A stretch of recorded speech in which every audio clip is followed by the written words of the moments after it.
wa nongeye kubasuhuza nshuti bakunzi bamwe Ruben aho mugiye muherereye hose impande zose z'isi zitandukanye. Ndi wa muhungu wanyu, umuhungu w'amahoro, umuhungu w'ibyishimo, uvuga ibitekerezo bya politike n'uburezi yemye kandi yisanzuye atarya indimi n'iminwa. Abashyashya mu kigera hano rwose mwahisemo neza, tubahaye ikaze hano, muhita mukora subscribe. Hanyuma rero abahamenyereye twebwe turabizi, tumaze kumenyera duhita dukora like ku kiganiro tumaze kureba kugira ngo tutazongera kukireba na rimwe mu buzima, ahubwo twikomereza. Hanyuma rero reka mbanze mbaririmbire kuko bisanzwe mbere yuko tujya mu kiganiro.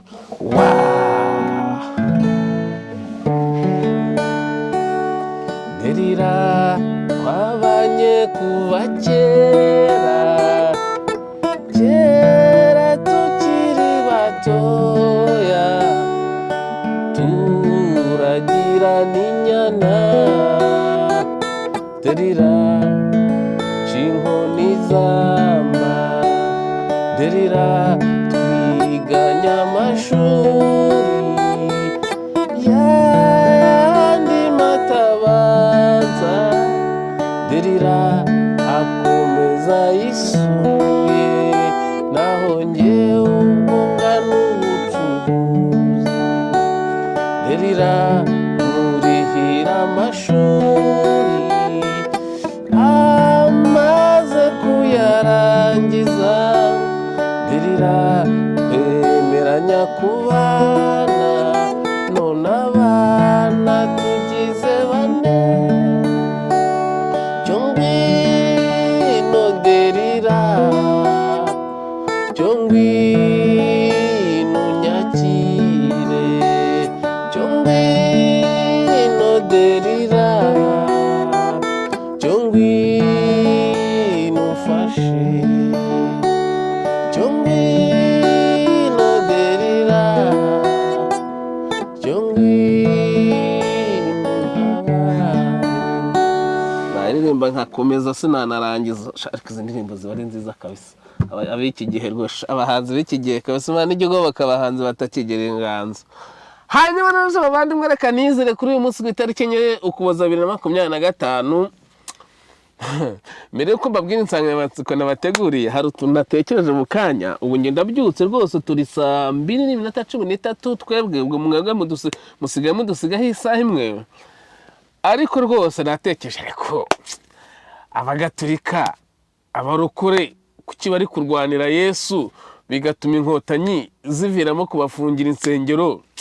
Ibintu byabiterwa n'iki? Nditegereza sanga uyu munsi Yezu cyangwa Yesu bibaye ngombwa ko yongera kuvukira ku isi, akavukira ku isi, uyu munsi igihugu yavukiramo ni Kongo.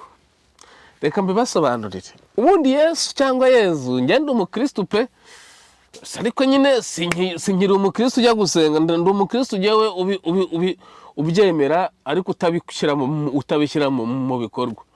Uyu Yesu ni umuyahudi,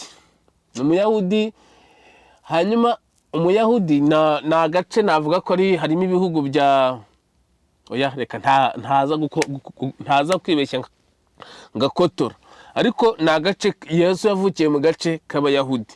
Yesu rero yavukiye ku isi nkuko twavuga Kongo. Amaze kuvukira ku isi akura ahantu mu bayahudi, bamutoza imico ya kiyahudi, ndetse bongera imico ya kiyahudi. Umwana wese bagombaga kumusiramura. Yesu nawe niko byagenze, cyangwa Yesu. Hanyuma rero ukuntu twaje kwisanga ari Imana, njye simbyumva. Umuntu yavutse nk'abandi, abene wabo aho yavukiye mu bayahudi ntibamufata nk'Imana, ariko twebwe tumufata nk'Imana. Ibyo bintu ntabwo ndi kumva ukuntu byaje, sinzi n'impamvu byabayeho. Uti gute? Bano bantu pour les chrétiens, ku bantu banyine base abakristu bavuga ko Yesu cyangwa Yezu ari Mesiya, ari umwana w'Imana. Mesiya bivuga umucunguzi. Nuko ngo abakristu tuvanye abayisilamu, andi madini yose asigaye yo mu Rwanda yemera ko Yezu cyangwa Yesu ari umwana w'Imana, cyangwa se akaba ari umucunguzi. cyo baracyemera 100% n'imitima yabo yose cyabagiyemo no mu maraso no mu bwonko. Hanyuma pour les juifs, mu Bayahudi aho Yesu yavukiye bamuzi nk'umwana rwose wo kwa Yosefu na Mariya, bamuzi. Un homme juif ni umuyahudi nk'abandi bose, ni umuntu n'umukongomani nk'abandi bakongomani bose yaza kuvukira muri Kongo. Ikindi bakongeraho ko pas de Messie, ntabwo ari umucunguzi, pas de Dieu, nta nubwo ari n'Imana. Bo bamufata nk'umuntu wavukiye mu gihugu cyabo nk'abandi bantu bose, wenda hakiyongeraho ko yagiye yigishiriza mu masinagoge, akaba ari umwarimu, mbese akaba ari nkurikije mbona bamufata nk'umupasiteri nk'abandi bose, cyangwa se ni umuntu usanzwe aho mu gihugu yavukiye. Ese byagenze gute kugira ngo uyu muntu baze batubwira ngo ni Imana? Noneho aho twega abagatolika tumwumva ngo ni Imana mwana, noneho Mana Data, Mwana, Roho Mutagatifu, we akaruta izo mana zose mvuze uko ari 3. Ibyo bintu rero kubyumva biragoye. Njyewe nahise mvuga nti uburyo Yesu twamurwaniye icyo gihe, uyu munsi aramutse avutse yongeye akavukira ku isi, yavukira muri Kongo, kuko isi yose iri kurwanira Kongo nk'uko yarwaniraga Yesu. Nuvuga isi yose irashaka gufata Kongo, irashaka gufata Kongo ngo yigire umutima wayo, nk'uko Yesu yavutse isi yose ikamufata ikamwigarura nk'umutima. Ese ibyo ndi kuvuga murabyumva. Ibi rero byabayeho kubw'inyungu runaka z'abantu kugira ngo Yesu bamutuzanire bamwite Imana n'iki, yari umwana avukiye ahandi. Nge ntago ndi umuhakana Imana, ariko ndasoma ngayo nguko. Hari icyo mutumvisemo kuri ako kantu? Kanza ndirimbe noneho mbone kubageza mu kiganiro cy'insanganyamatsiko nabateguriye cy'ingendo, ndetse n'utundi tuntu dutandukanye.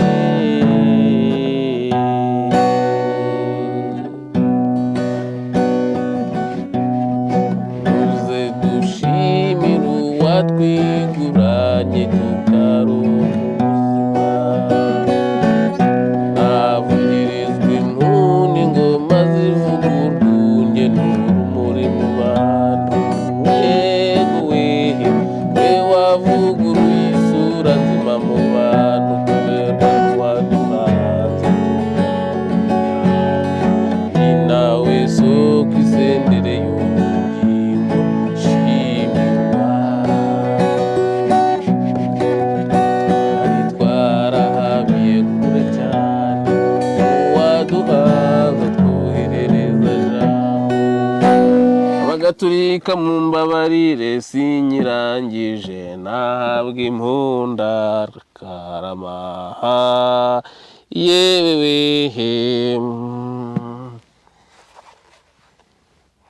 ngo kugera hariya ngo uri imbere y'intuza, noneho ngo nabo bari imbere, ngo noneho ekofuriti igiye kuba konfuriti, urumva ngo bahita irabwo ntabwo turamenya ngo ari amafaranga y'gasedi ya leta yavuze ko ari angahe. Oya, yo kwitambika ekofuriti kubangamira urujya n'uruza rw'abagenzi rusange. Ariko ni ngo gwiki ntabwo mbyumvise, narangane nari ndimo ntekereza ibindi bintu, ndimo ntekereza kuri ngo kugera hariya ngo uri imbere y'intuza, ngo noneho ngo nabo bari imbere, ngo noneho ekofuriti igiye kuba konfuriti, urumva ngo bahita irabwo ntabwo turamenya ngo ari amafaranga y'gasedi ya leta yavuze ko ari angahe. oya, yo kwitambika ekofuriti nayo barayariye, yo kwitambika ekofuriti nayo barayariye da. Erega bino bintu byose ubona barema mu muhanda iki, ngo barakora, ngo batwara iterambere iki, ni urwego rwo gushaka amafaranga ngo mu baturage kugira ngo babace amande, umupolisi abashe kubaho, ndetse n'umusirikare cyangwa se n'abandi bose bagatsiko runaka babashe gukama abanyarwanda batunze ibinyabiziga. Kuko rwose ubundi hari ibintu mu Rwanda batekereza nkabona ni nk'indoto, tubyita construire les châteaux en Espagne, ni ukuvuga indoto zidashoboka. Ndoto bavuga ngo ikira, ndabyibagiwe mu Giswahili we, oya ibi ntabwo nakwihangana n'ikiganiro nagihagarika. Ndoto ya mwenda wazimu, amena, bavuga ngo ni ndoto ya mwenda wazimu, vitu ambavyo haviwezekani. Ni ibintu bitabaho na gato y'u Rwanda raba rwirimo rwitekerereza indoto z'abazimu nyine cyangwa se ibintu bidashoboka. Ngo kuvuga ngo imihanda dufite uburyo igihugu cyacu kingana, narababwiye ko bino bidashobora gushobokana mba bitaranaba mu biganiro nakose. Nibishoboka kuko ubundi inaha i Burayi nabonye ariyo system bashaka gukoresha. Inaha i Burayi babishobora kubera ko bafite igihugu kinini, bakagira imodoka aribo bazikorera, bityo bakagira imodoka nyinshi zishoboka. Noneho kandi twebwe tunagendera ubuntu. Ni ukuri tubigendamo ku buntu. Mwanya mfite tap and go itagishiraho amafaranga, nubwo nakozaho inshuro 100 ku munsi, imara umwaka, buri mwaka iyo ushize njya kurunovera bakampa ikindi. Twebwe tubigendamo ku buntu nta nubwo tubyishyura. Ubwo leta rero iba yaranikoreye ibyo bintu, bo bafite inganda zibikora. Mwebwe mugashaka kubigereranya nkabo, twebwe tunabigendamo ku buntu. Nabungukira rwose. Umuntu wese ukigiyemo atari ubuntu arafatwa tu. Usanga harimo na control z'abantu bakontorora umuntu webagiwe gukozaho tap and go. Abenshi usanga tubigendamo ku buntu rwose ko tuba dufite amakarita y'ubuntu baduhaye. Hanyuma rero mwebwe mugashaka kwigeranya nkabo, ntibizashoboka. U Rwanda ni igihugu gitoya, nta mihanda gifite. Noneho n'imyumvire dufite twebwe yo kugendera ku gihe ntibishoboka. Nta n'ubushobozi dufite bwo kugura imodoka nyinshi. Nibyo nabwiraga ntimuzajya mwisanga imodoka zose zagiye ziri mu muhanda, nimurangiza musange muri gare abagenzi baruzuye, nyamara nta modoka ziza kubatwara. Noneho ubundi uburyo bwari buriho ku gihe cya Habyarimana mbere ya jenoside ikirangiraho gatoya bwari bwiza, nuko wenda bwari buri mu kavuyo, wenda mwari kuvuga ubugororangingo.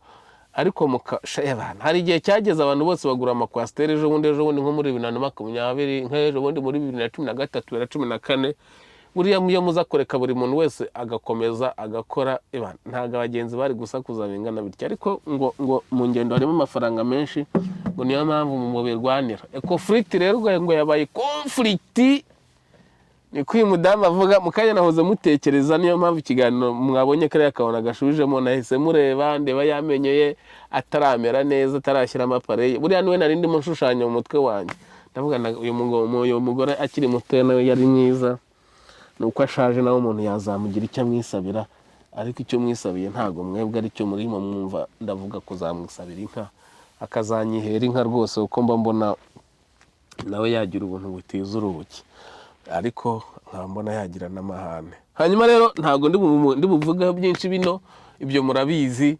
Iby'ingendo iwacu na gatogo, ni buri wese abashaka kwikubira nk'uko isi yose buri yose ishaka kwikubira Kongo, kuko ariho hari ubutunzi, nk'uko Yesu bashakaga kumwikubira kuko babonaga ko nawe yari ubutunzi bw'isi. Hanyuma rero ingengo sinyitinda y'ingendo, namwe murabizi narabwe ngo mugende n'amaguru murananira, kandi Kigali sina nini. Wenda abwira ni mushaka utugare, mujye mushaka utugare twa siporo dusa neza kugira ngo abapolisi batazagira. Ariko rwose reka bino kubitindaho nta matakira ngo ye. Reka nigire kuri uyu mutipe, reka manda ndirimba akaririmba kamwe nanone. Nzajya mbahata uturirimbo ubundi twumvire n'ibintu bikehe niyo yayo.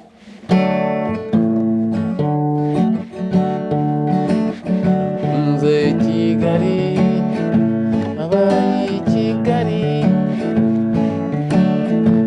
gacupa keza gacupa kanjye, rekura ngende nkiwanjye, ndakuretse ndiyemeje, ndashaka kwisubiraho. Iyo ninjiye mu kabari, nanyuze amagi mu nyanja, agatemera rusange n'igatindi, nyengotomera ku munwa. Joli icupa, sacré icupa, joli icupa, sacré icupa. Veux-tu me laisser tranquille? Je vais te quitter, je vais te me laisser tranquille. Je vais te quitter, je vais m'en aller, je vais recommencer ma vie.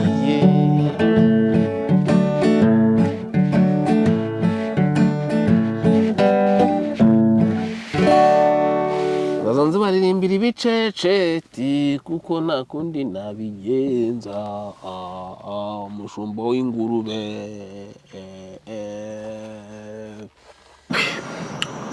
na masters yawe nawe imaze iki? Umaze ku applyinga inshuro 104. Yamani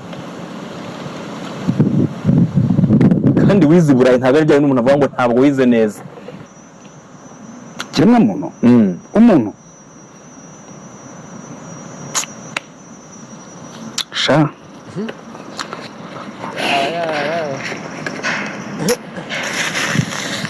ukuntu umutipe barimyemo yimyoza ngo yahanagura amarira mu maso ngo afite masters ngo ajya kuragira ingurube. Nuko nyine ubikorera mu Rwanda mu gihugu kitateye imbere, ariko inanga usibye ko nta nabo ndabona baragira ingurube, ariko inanga inyama ziribwa nyinshi. Niba mbeshye mu nyomoza abantu bari Burayi, inyama ziribwa nyinshi ni inyama z'ingurube.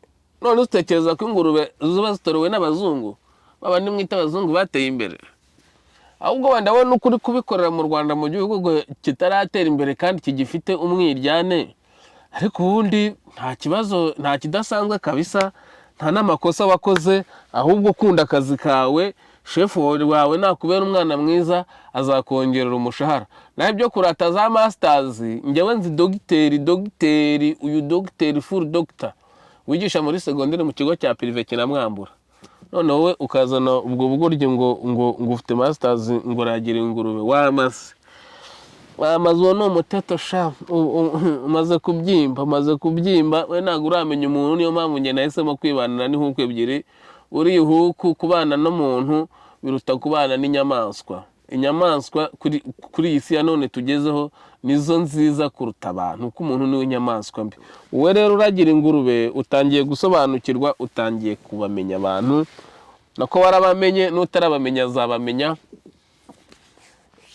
Aho noneho umuntu azajya ahunga undi muntu, kuko umuntu ubundi inyamaswa ibonye indi nyamaswa zidahuje imwe iriruka. Ubu rero nicyo kigiye kuzajya kibaho, umuntu ajya abona undi muntu yiruke, kuko umuntu ni inyamaswa mbi cyane mu buzima. Muzazimenya n'abatarabimenya, nako mwese murabizi. Wowe rero akazi kawe ko kuragira ingurube muvandimwe, reka ngo ugire inama, gakunde, karagutunze, wenda gatuma unabona n'intuzi ukabona natike ijya gukora ikiganiro kwa Sabe. Ahubwo naba nawe uragafite, hari abandi bakabuze, ubwo mba nihitira. Hanyuma rero umukobwa wanjye aratashye nguriya, ça va pusi, viens ici, viens monte, viens. Yanze kuza kubera ko nyine haba hari amatara menshi cyane. Hanyuma rero ikintu nanashaka kubabwira nta kindi cyanyuma ni uko Leta Zunze Ubumwe za Amerika zafunze imiryango urebye ku isi yose ku muntu wese utavuga Icyongereza, zamufatiye mbarigo. Ari no mpamvu n'u Burundi bwisanzeyo. Ni ukuvuga ngo iriya gahunda ntimuyirebe kure, wenda harimo n'uburyo bwa politike, ariko hanini ni uguca intege abantu badakoresha ururimi rw'Icyongereza ndetse n'abajura biba Leta Zunze Ubumwe za Amerika. Ari byo bizaba ku gatsiko kakoreye mitingi Paris. Kariya gatsiko kagomba gutaha, nk'uko Leta Zunze Ubumwe za Amerika ziri kwirukana abantu bibye ubutunzi bwa Leta Zunze Ubumwe za Amerika, abantu bakabwiba babwohereza mu bindi bihugu. Ibi nibyo bigiye kuba ku bantu bakoreye mitingi i Paris ba FPR, kuko bariya nibo bari kwiba ubutunzi bw'i Burayi. Les gens qui se réunissent à Paris dans la congrès d'FPR, c'est eux qui volent la richesse de l'Europe. C'est eux qui volent la richesse des Européens. Ils méritent d'être chassés de l'Europe et renvoyés dans leur pays d'origine, parce que c'est eux qui volent, qui détournent la richesse de l'Europe. Ibyo ndabivuze mu gifaransa kugira ngo nuzabyumva kakano mugasharinge, je suis sûr et certain ko bazabyumva kandi bakabishyira mu bikorwa. Les gens qui se réunissent à Paris pour la congrégation de FPR, parce qu'ils ont le droit d'aller au Rwanda et revenir en Europe, ils détournent la richesse de l'Europe. Ils volent la richesse de l'Europe. Murakoze cyane nyama nigendera, ako kantu muzagasharinge abantu bumva igifaransa. Nubwo hariho amakosa menshi ariko naho ndetse ndagerageza. Imana bampera umugisha, like, share, subscribe.